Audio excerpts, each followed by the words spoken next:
2 sekundy.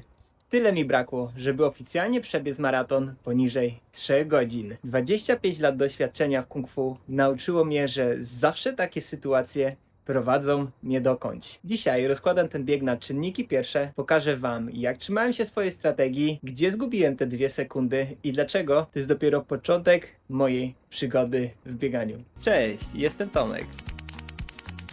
Dwukrotny mistrz świata w kung fu. A poza tym biegam maratony i ćwiczę sporo na siłowni. Mieszkałem w Chinach, Indonezji. Od 25 lat buduję życie na dyscyplinie. A na tym kanale pokazuję, jak to robię.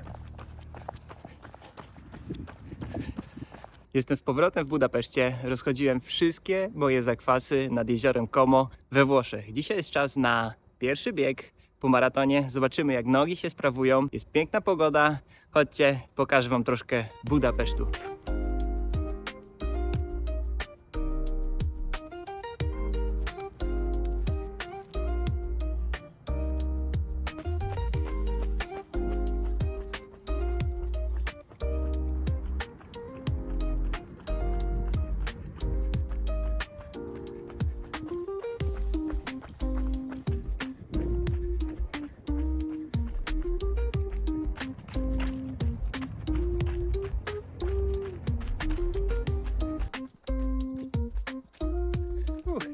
Dobra, poranny trening zrobiony.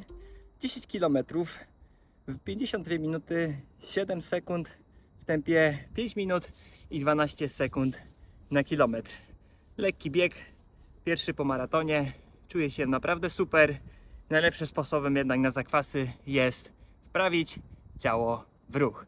A teraz dobra, chodźmy na mieszkanie i przeanalizujemy wspólnie mój maraton.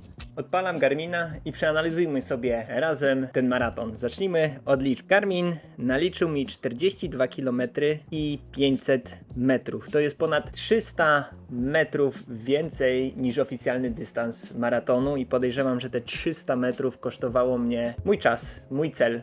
Dlaczego tak naliczył? Nie wiem, ciężko mi powiedzieć. Może to jest kwestia tego, że biegłem po zewnętrznej linii, wyprzedzałem bardzo dużo ludzi na samym początku maratonu. To jest ta różnica pomiędzy 2,58 i 40 sekund, co pokazywał mi Garmin, a oficjalnym czasem. Moje średnie tętno to 160 uderzeń na minutę, dokładnie tak jak planowałem. Moim celem było utrzymać tętno poniżej 160 do 21 km. Po 21 km chciałem je kontrolować, podnosząc do 165 i ostatnie 5 km atakować czas z tętnem 170, maksymalnie 175 uderzeń na minutę. Moje średnie tempo to 4,14. Maksymalne tętno 177. Garmin pokazywał temperaturę 22 stopnie. To mogło też kosztować mi około minuty, 2 minut, w związku z tym, że przygotowałem się w zimie. Często padał śnieg, często padał deszcz i nie byłem przyzwyczajony do wyższych temperatur niż 12, maksymalnie 15 stopni. Także na kolejnym maratonie będę lepiej przygotowany do wyższych temperatur, ponieważ mamy piękne lato przed nami. Jeżeli chodzi o sam wynik i tak jak się nad nim zastanawiam, te 2 sekundy, jest to fajna lekcja w życiu. Podczas 3-godzinnego biegu brakło mi tylko 2 sekundy. Takich sytuacji w życiu miałem mnóstwo. Uprawiam kung fu od 25 lat i ponad 22 lata starałem się zdobyć złoty medal na Mistrzostwach Świata. Od 2010 roku reprezentuję Polskę na międzynarodowych mistrzostwach i co 2 lata wyjeżdżam do Chin uczestniczyć w Mistrzostwach Świata. 2010 roku wyjechałem 7 razy. 7 razy przyjeżdżałem albo z brązowym medalem, albo ze srebrnym medalem i dopiero w 2023 roku, po 22 latach, udało zdobyć mi się złoty medal i to była niesamowita lekcja i cierpliwości, i pokory, i wytrwałości do tego sportu. Dlatego z ogromnej perspektywy podchodzę do takich sytuacji i jedną fajną lekcję, którą chciałbym wam przekazać, to jest to, żeby wykorzystywać te sytuacje do tego, żeby motywowały was jeszcze bardziej do działania. To jest normalne, żeby nie osiągnąć jakiegoś celu. To jest normalne, żeby nie osiągnąć go 2-3 razy. Natomiast jeżeli nie będziemy odpuszczać, prędzej czy później się nam go uda osiągnąć. Dobra, wracając do samego maratonu, moja strategia biegu była bardzo prosta. To był negative split i moim założeniem było nie biec wolniej niż 4 minuty i 20 sekund.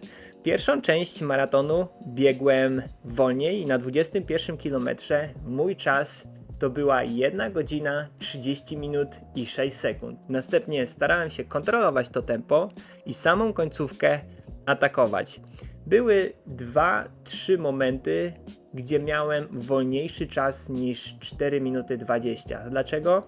To były punkty z wodą. Często jest chaos, często ktoś podbiegnie pod nogę i były 2 takie momenty, w którym zatrzymałem się kompletnie do zera. Chciałem wykorzystać tą sytuację, że stałem, wziąłem 2-3 kubki wody, żeby się dobrze nawodnić i potem starałem się to nadrabiać. Jeśli chodzi o strefy tętna, Garmin pokazuje mi 67% w strefie 5 i nie do końca chce mi się w to wierzyć. Dlatego na kolejne przygotowania do maratonu zrobię sobie badania wydolnościowe, żeby określić konkretne strefy. Natomiast jedno jest pewne, przez cały bieg kontrolowałem moje tętno. Do połowy maratonu biegłem z tętnem poniżej 160. Drugą część strategia była zrobiona bardzo dobrze, organizm był przystosowany do tego i połączyłem te 2 czynniki razem i dałem z siebie 100%.